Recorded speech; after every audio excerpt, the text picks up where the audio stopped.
Welcome back to G Fun Facts Online.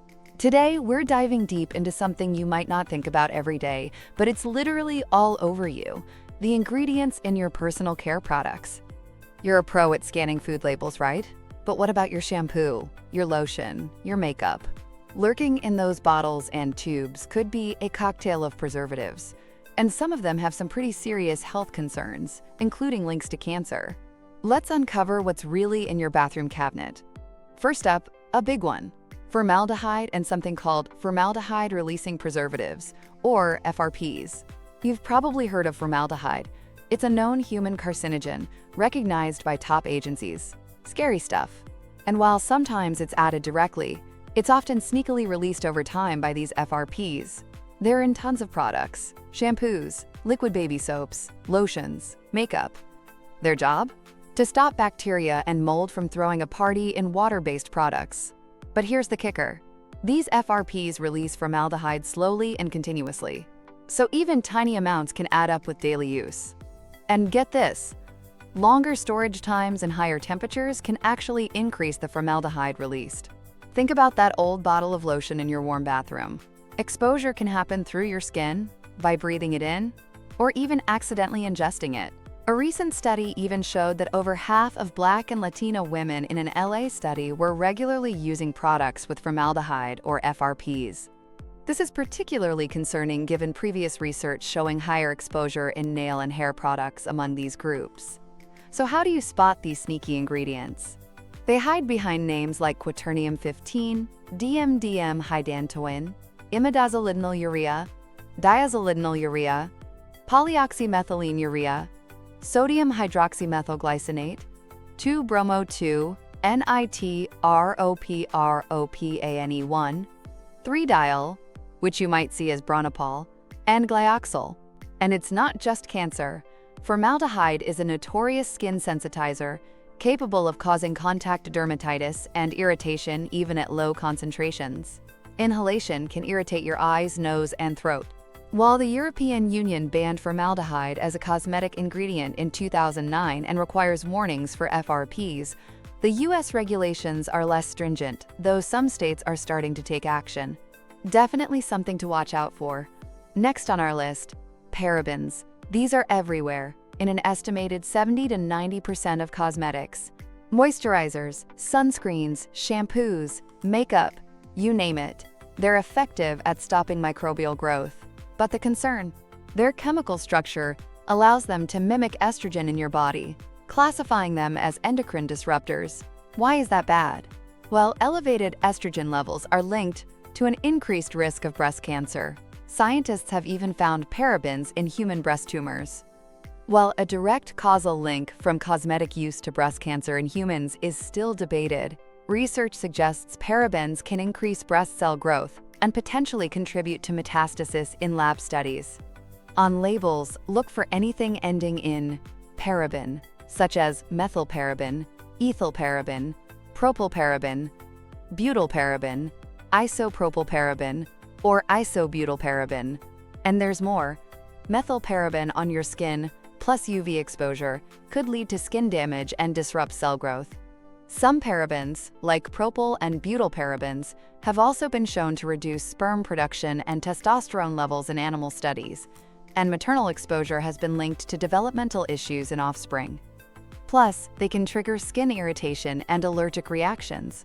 Food for thought, or rather, skin for thought. All right, let's talk about BHA and BHT.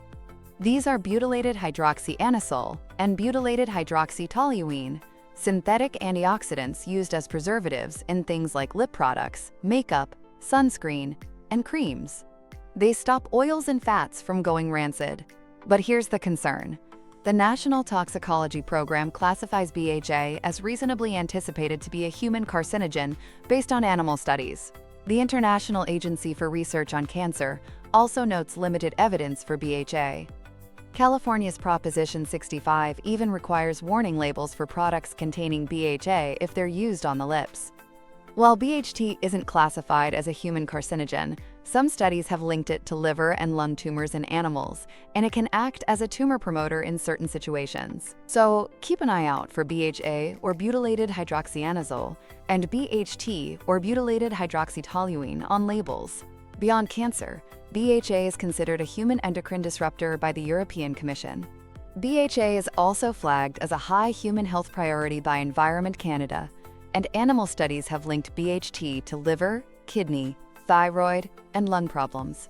Both can cause allergic reactions on the skin, and BHT is considered a human respiratory irritant.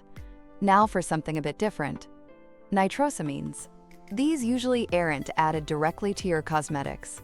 Instead, they can form when certain ingredients, like diethanolamine, DEA, or triethanolamine, TEA, react with nitrosating agents, like nitrites used as preservatives during manufacturing or even while the product sits on your shelf. The problem? Many nitrosamines are potent carcinogens. The UK has characterized them as toxic in more animal species than any other category of chemical carcinogen. We're talking nitrosamines like N-nitrosodiethanolamine, NDELA, which are presumed to have carcinogenic potential for humans, linked to cancers of the stomach, liver, and esophagus in animal studies, and they can cause DNA damage. NDELA can even be absorbed through your skin and accumulate in organs. Since they're impurities, you won't see nitrosamine on the label, so how do you avoid them?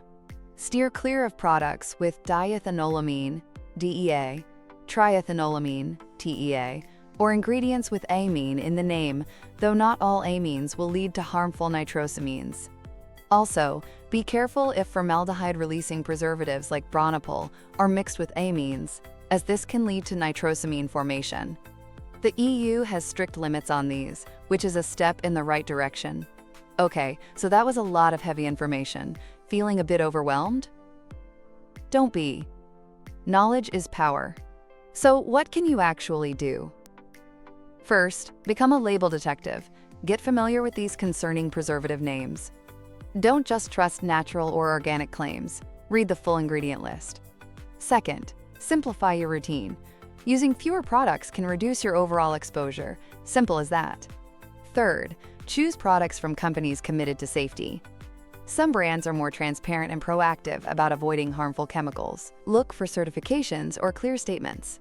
Fourth, use online databases and resources. Websites like the Environmental Working Group's Skin Deep database and the Campaign for Safe Cosmetics provide excellent information. Fifth, be wary of the word fragrance or parfum. It's often a loophole for companies to hide numerous chemicals, including some linked to health concerns, without disclosing them. Sixth, don't use expired cosmetics. Preservatives can break down over time, potentially increasing the concentration of harmful substances, like formaldehyde from FRPs. Storing products in direct sunlight can also accelerate this. And finally, use your voice. Advocate for stricter regulations and demand greater transparency from manufacturers. Support organizations working to improve cosmetic safety standards. Preservatives do have a role in keeping products safe from nasty microbes and extending shelf life. But when those preservatives are linked to serious health risks like cancer, we need to pay close attention. By being informed consumers and making conscious choices, we can all better protect ourselves from the hidden dangers that may be present in our everyday cosmetic products. That's all for this episode of G Fun Facts Online. Stay curious, stay informed, and we'll see you next time.